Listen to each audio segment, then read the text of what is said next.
Welcome to the Positioning Show, where we discuss topics related to the practical application of positioning for marketing, sales, and product teams.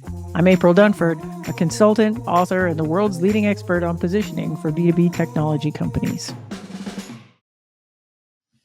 Hello, welcome to another edition of the Positioning Show with me, April Dunford. So great for you to join me again at this podcast. Today, I wanted to talk about something that I've written a little bit about in the newsletter, but I thought it would be neat to kind of revisit this subject in the podcast. And I want to talk about the different types of competition that we have and the different ways that we can position against those specific types of competitors, because I think it changes a little bit depending on the exact type of competition we're talking about.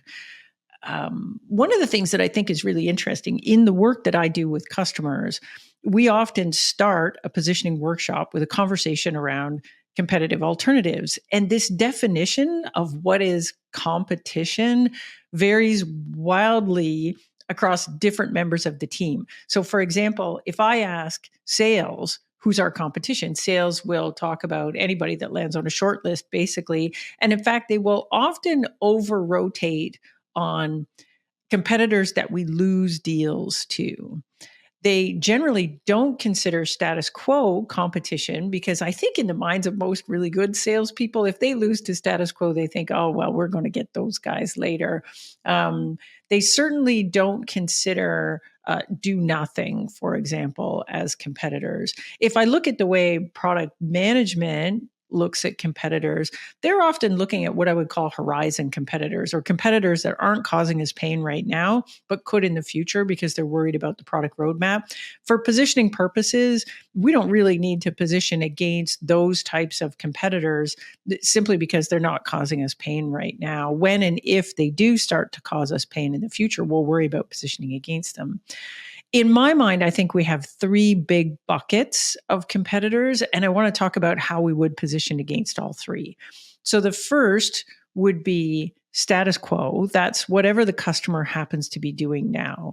That might look like something that you would consider a competitor, but quite often it's things that don't look anything like us. Like I'm doing it with manual processes, or I'm using an Excel spreadsheet plus a bunch of manual processes, or I've got some legacy thing, or maybe a monolith software like a big ERP or an accounting system. And I'm getting by with some edge features of that and, a lot of manual work, and I'm making it work. That's typically what we're talking about in status quo.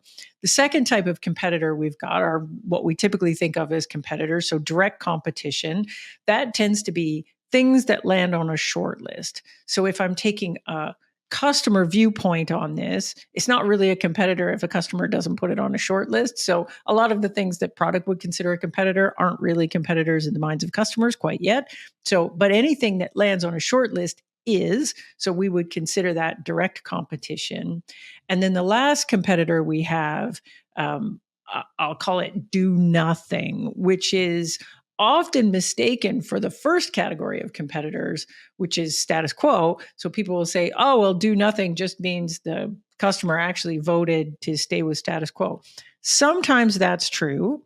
Sometimes a customer will look at all their options, decide that none of the options fits their requirements, or the pain of change is too much, or I don't know what, and decide, you know what, we like status quo. We're going to stick with status quo. Let's just do it.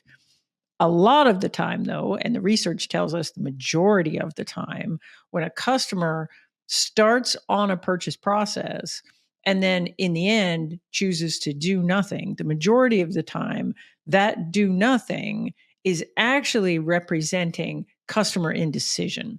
So what it means is the customer looked at their options. They may have actually chosen something as the preferred option, but in the end decided to do nothing because picking something seemed too risky, or they weren't exactly sure what the right thing was to pick. And in the end, they decided, you know what, we're just going to kick the can down the road and we'll figure this out later. And there's no good course of action right now. So we're going to choose to do nothing. So those are the three: status quo, direct competitor, do nothing. I'm going to go through each one of those and talk about what can we do to position against all three of those. So let's talk about the first one, which is positioning against status quo. The obvious way that we position against status quo first of all, is to demonstrate the additional value that the customer can get by using our product versus doing what they're doing today. Now, that value may take the form of, hey, you're going to save a lot of time, and that's going to free you up to do better, higher value things. We're going to help you make money because you can do this thing at scale in a way you couldn't before. We're going to help you save money because instead of having all these people assigned to this manual process, this is going to happen. Or we're going to help you make money or save money because there's going to be fewer errors, because there's fewer manual processes. You really need to nail your value versus the status quo in order to beat the status quo. Nobody's even going to really consider you unless there is significant value to be gained from leaving the status quo and going to your thing. Now, that's not the only thing we have to do to position against status quo. Often the customer will look at other options and decide that status quo is okay because the pain of change is simply too much. So we have to be very careful. If our main competition is status quo, we can't rely just on demonstrating the value of coming to our side. We also have to show that the pain of change is worth the value. So often that means we're trying to look at tactics and strategies to reduce the pain of change. So that could be things like, we have some software that makes it really easy to migrate your data out of the old tool and into the new tool. It might mean that you have training to help people get up to speed on the new thing. It may mean that you have professional services that are going to help folks do the integration work that they need to do, or do whatever it is they need to do to migrate things over and move things over. So it can't just be about your value versus status quo. We also can't forget that there's this pain of making a change. And so we may need to really, really lean into lowering the pain of making that switch or doing that change. So those are the two big things when our main competition is status quo. So the second type of competition that we have are direct competitors. Again, the main way that we beat direct competitors is to lean into our value. The difference here from value against status quo is now I've got competitors that look just like me. And so typically the value that I'm talking about is not just about, the value of not doing this in a manual way anymore, or not doing it in a way that causes a lot of errors or takes a lot of horsepower or add more headcount or doing things in a spreadsheet. Now we're actually getting into something that is a little bit more specific, specifically against competitors that do kind of look like us. So we're not just leaning into value here. We really lean into this differentiated value versus our competition. Now in B2B, sometimes we don't have direct competitors. So we're just competing against status quo, but a lot of times we are competing against these other shortlist competitors, and we cannot simply act like the only competition we've got is status quo. We have to really understand who those other competitors are and lean into this idea of you should pick us because we unlock this value that the other alternatives cannot unlock. Now, I've talked a lot about differentiated value before in this podcast, and on season 1, I spent a lot of time on that. In my opinion, one of the main things we have to do in order to help customers understand our differentiated value is customers have to really understand our point of view on the market, and they have to understand how the competitors fit in the market versus us. So often that means somewhere we have to be painting a picture of the entire market and helping customers understand the pros and cons of different approaches to the problem. The way I recommend we do that is typically in a first sales conversation. We can have a conversation around, look, this is our point of view on the market. We see the market this way. And because we understand this particular thing about the market, if we look at the other alternative approaches to the problem, we can say, look, there's this approach, but the pluses and minuses are this. There's this approach, the pluses and minuses are different. And then we sit here, and the advantage of coming with us is we can deliver this value. The other approaches simply cannot do that. So if we are in a head-to-head competition with other things that look like us, we really need to lean into this differentiated value. Now, the second thing that I think is really important is getting a really tight handle on what does a good fit customer look like for us. So, if we are in a situation where our main competition is this direct competition, one of the main ways we win there is to ruthlessly disqualify accounts that do not fall into our best fit criteria. Now, this might seem a little counterintuitive at the beginning. And, I think a lot of companies are actually talking to way more accounts than they need to be talking to and are essentially wasting a lot of resource trying to close deals that are never going to close. If we have direct competition, we need to really understand what our differentiated value is against that direct competition. And then we need to be really, really tight on what are the characteristics of a target account that make them really, really care a lot about the value that only we can deliver. If we understand that, then we should feel very confident about disqualifying accounts where we know we don't have anything special. We know that we don't stack up all that well against our direct competitors. And we should be letting those accounts go or essentially disqualifying those accounts as early as we can. The flip side of that coin is where there is an account that meets our criteria, we should fight like heck. So we should treat every single deal where we know that the account falls into our very tight definition of an ideal customer. We should treat those like we should win every single one of those and be very careful that the ones that don't meet that criteria and don't fit exactly into what our definition of an ICP is, we should ruthlessly disqualify those. If we did that, I think companies would be much more successful and they would be able to run much leaner because they are not wasting as much marketing and sales resources trying to go after deals that are ultimately we're never going to get. The third type of competition we have is probably the worst one. And it's the worst one for a lot of different reasons, and that is do nothing. So, do nothing is the worst one. First of all, it's the most common. The research tells us that 40 to 60% of B2B purchase processes end in no decision. It also tells us that the majority of the time, that no decision is actually happening not because the customer has decided that the status quo is better. It's happening because the customer looked at their options and became indecisive in a way where they basically decided no decision is the best decision here.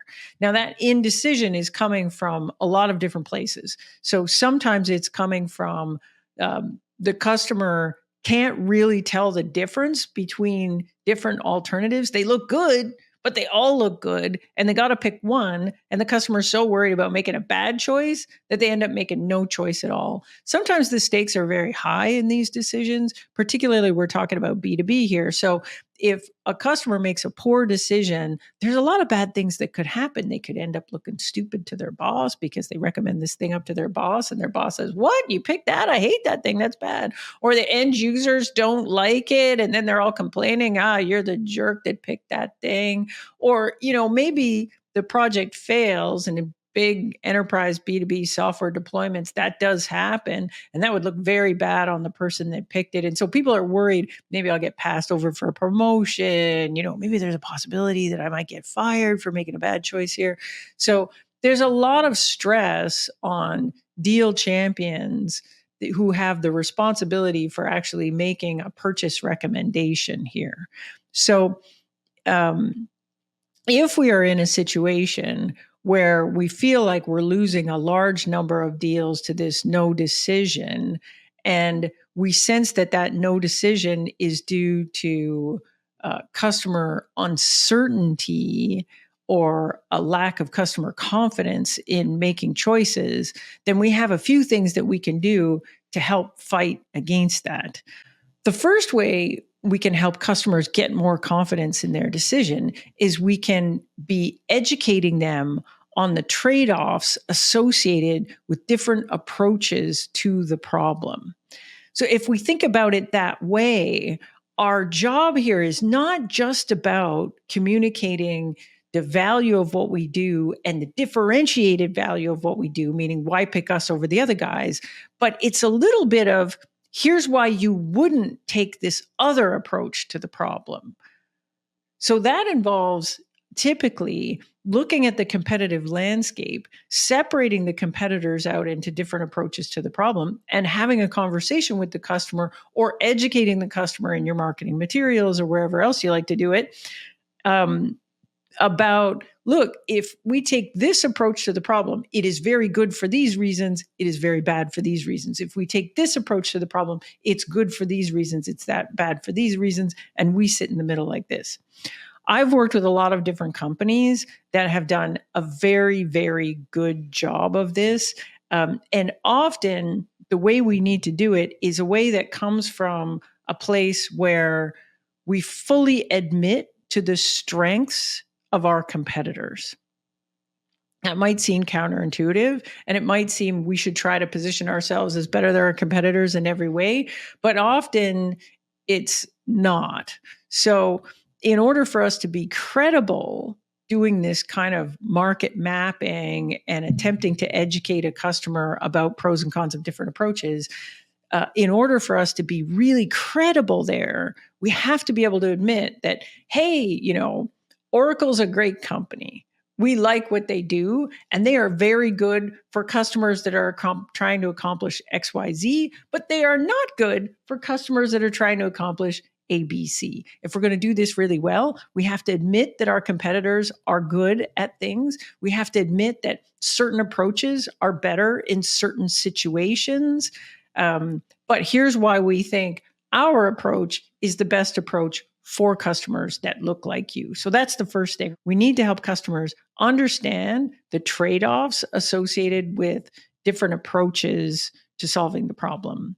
The second thing I think we need to think about when we've got customer indecision is often the customer indecision is coming from a place where we have done a very good job of selling the champion in the deal, but we have maybe not armed the champion sufficiently to handle the objections of all the other players involved in making the deal happen. So again, typical B2B purchase process, we've got 5 to 11 different stakeholders involved in this thing. So that's a lot of people. We have our champion. Our champion is the person who's going to ultimately make the recommendation to the economic buyer. And part of that champion's job is to go and get agreement across all the different teams and handle all the objections of end users, the IT department, the legal department, purchasing, compliance, legal, all these different groups.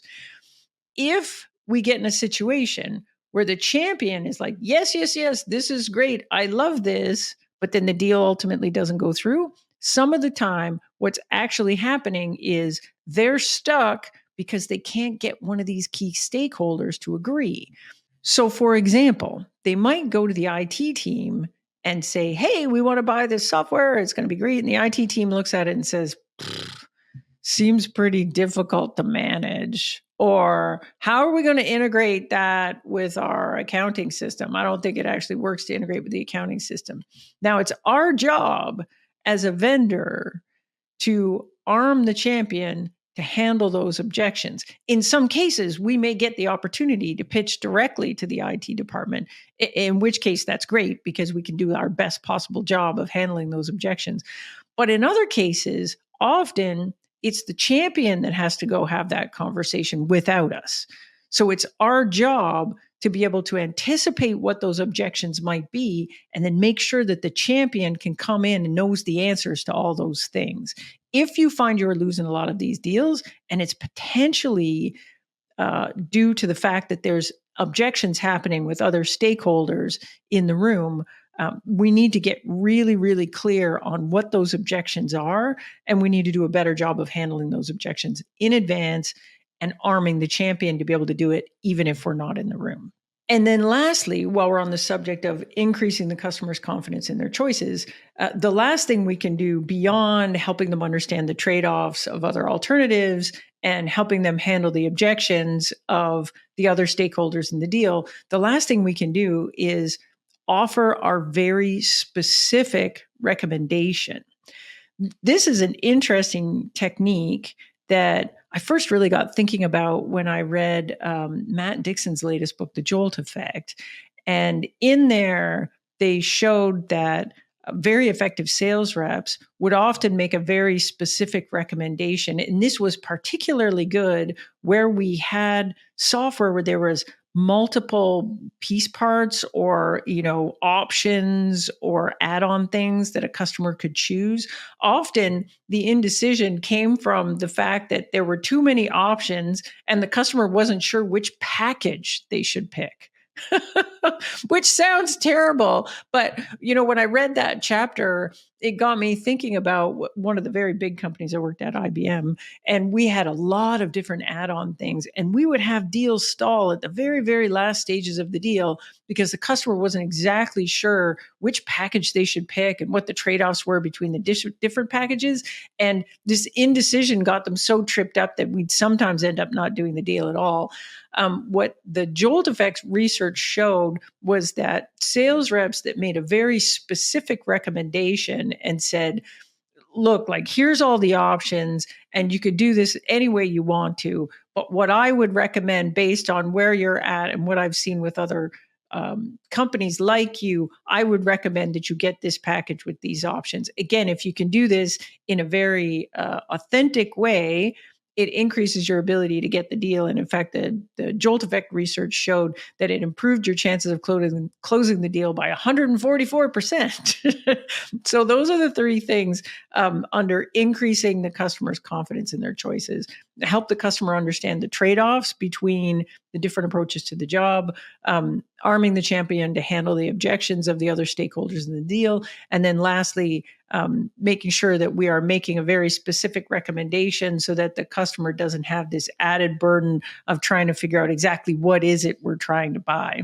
The second way that we can help customers get over this do nothing or indecision is to help decrease the risk of doing a deal.